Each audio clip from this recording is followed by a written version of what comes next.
मूंछों के सवाल पर लानत है, इंसान के ख्याल पर लानत है। जहां वजूद को तोला जाता है उस बाजार और माल पर लानत है। क्या मूंछें ही मर्द की पहचान है? क्या औरत के सपने बेजान हैं? जो जीवन खुद से रचती है उसके हक पर झूठी शान है। जन्म से पहले का ये खेल क्यों? हर सांस पर इतनी जंजीरें क्यों?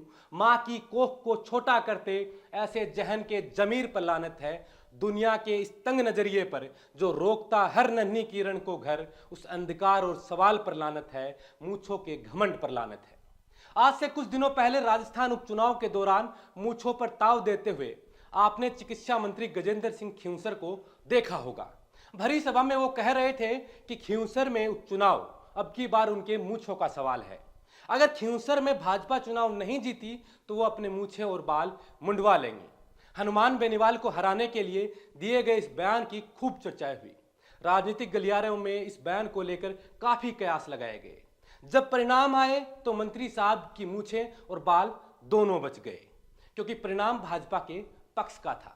खींवसर से रेवंत राम डांगा विधायक बन गए थे। लेकिन आप लोगों को क्या लगता है कि नेताओं के मूछों का सवाल सिर्फ राजनीतिक सवाल तक सीमित रहता है, या फिर वाकई मंत्री जी को अपने विभाग में भी जो कुछ हो रहा है उसकी भी चिंता है? प्रदेश में एक जिले में एक अस्पताल में ऐसी दो घटनाएं हो चुकी हैं जो चिकित्सा विभाग के ऊपर गंभीर सवाल खड़े करती है। पहला मामला तो यह था कि डॉक्टर ने नब्ज देखकर कहा मर चुका है, चिता पर आंखें खोली, माइनस तापमान वाले फ्रीजर में जिंदा तड़पता रहा। 3 लापरवाहियों ने जान ले ली। यह मामला आपने सोशल मीडिया और मेन स्ट्रीम मीडिया पर खूब देखा होगा, चर्चाओं में रहा। दूसरा मामला भी इसी अस्पताल से जुड़ा हुआ है, जहां प्रसूता के इलाज में गंभीर लापरवाही का मामला सामने आया है। अस्पताल की एमसीएच विंग में डॉक्टर पर जुड़वा बच्चे की डिलीवरी के दौरान ऑपरेशन बीच में छोड़ने का आरोप लगाया गया है। झुंझुनू जिले के बीडीके अस्पताल में बीते कुछ दिनों में 2 ऐसी बड़ी घटनाएं हुई हैं कि एक ही अस्पताल में एक सी घटनाएं बार बार क्यों हो रही हैं? क्या उनके विभाग की लापरवाही है, या फिर मंत्री जी विभाग को सही से चला नहीं पा रहे हैं? क्या माजरा है, कुछ समझ नहीं आ रहा है। आज हुई घटना का मैं जिक्र करूं उससे पहले सोच रहा हूं, जो मासूम इस दुनिया में आने के लिए पहला कदम रख रहा था और वो सोच रहा था, जिसके सपने होंगे कि इस दुनिया में आकर वो क्या क्या कुछ करेगा। वो माँ सोच रही थी कि उसका जो बेटा या बेटी जो इस दुनिया में आएगा वो उनका नाम रोशन करा है। तो वो आज क्या सोच रहा होगा?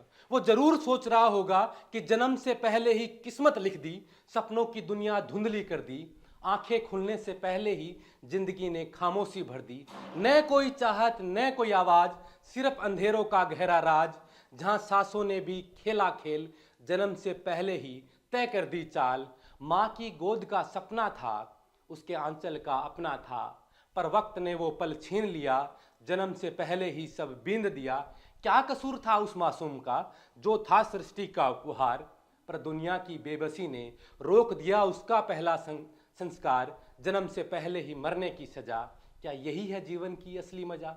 हर आहट हर धड़कन पूछे सवाल, क्यों रोक दी किसी की पहली चाल? अब आपको पूरा मामला समझाएं उससे पहले अगर आप चैनल पर हैं तो आप चैनल को सब्सक्राइब कर लें और पास रखे बेल आइकन को प्रेस कर लें। नमस्कार, मैं अजय कुमार, आप देख रहे हैं बोल हिंदुस्तान।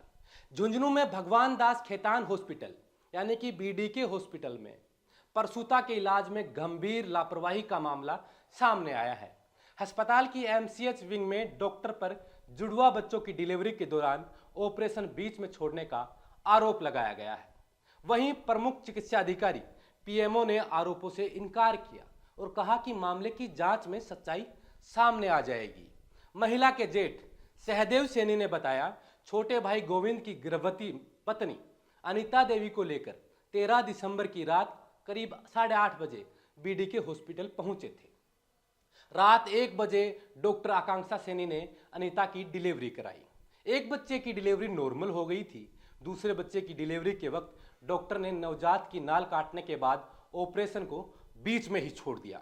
बोली अब हमारे बस की बात नहीं है, जल्दी से अनीता को दूसरे अस्पताल ले जाओ वरना जान नहीं बचेगी।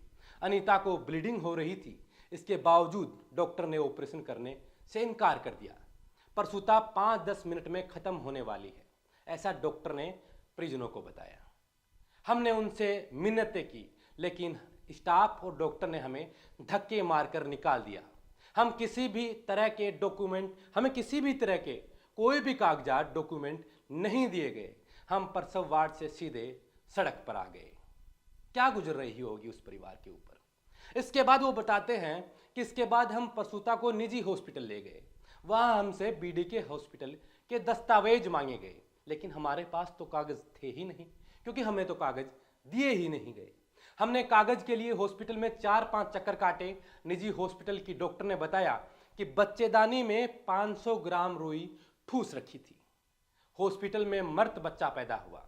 बीडीके हॉस्पिटल की डॉक्टर आकांक्षा सैनी ने कहा कि मामले को लेकर पीएमओ राजवीर ही जानकारी दे पाएंगे।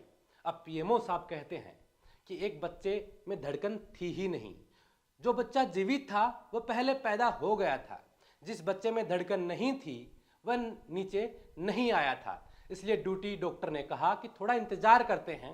परिजनों ने इंतजार नहीं किया। उन्होंने कहा कि हम दूसरी जगह ले जाना चाहते हैं। उन्होंने खुद लिख कर दिया। उसके बाद रेफर किया गया। सभी आरोप झूठे हैं।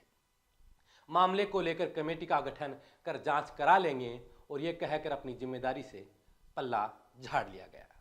अब इस मामले पर पुलिस बोली कि परिवाद मिला है, जांच कर रहे हैं। कोतवाली थाना इंचार्ज पवन कुमार चौबे ने कहा कि थाने में इलाज में लापरवाही का परिवाद दायर किया गया है। इसमें डॉक्टर और नर्सिंग स्टाफ पर लापरवाही का आरोप लगाया गया है। शिकायत की जांच कर रहे हैं। अब आप देखिए ना, इस देश में कितना आसान होता है किसी गरीब परिवार पर, किसी परिवार की वह नन्ही सी जान चली गई, लेकिन डॉक्टर और पीएमओ ने मीडिया को अपने एक बाइट दी और पूरे मामले से पल्ला झाड़ लिया। अब आप लोगों को सोचना होगा, आप लोगों को तय करना होगा, क्या इस सिस्टम ने एक मासूम की जान की कीमत यही समझ रखी है? क्या इस सिस्टम में बच्चों की जान की कीमत यही है कि डॉक्टर की भले ही गलती हो, अस्पताल की भले ही गलती हो, उस मामले से पल्ला झाड़ लीजिए। आगे इस पूरे मामले में चिकित्सा विभाग क्या कार्रवाई करता है, शिक्षा मंत्री क्या कार्रवाई करते हैं, अस्पताल में उन जिम्मेदार लोगों पर जैसी लापरवाही की गई है उन पर क्या कार्रवाई होती है, उस पर हमारी नजरें बनी हुई हैं। बहरहाल इस वीडियो में इतना ही। शुक्रिया।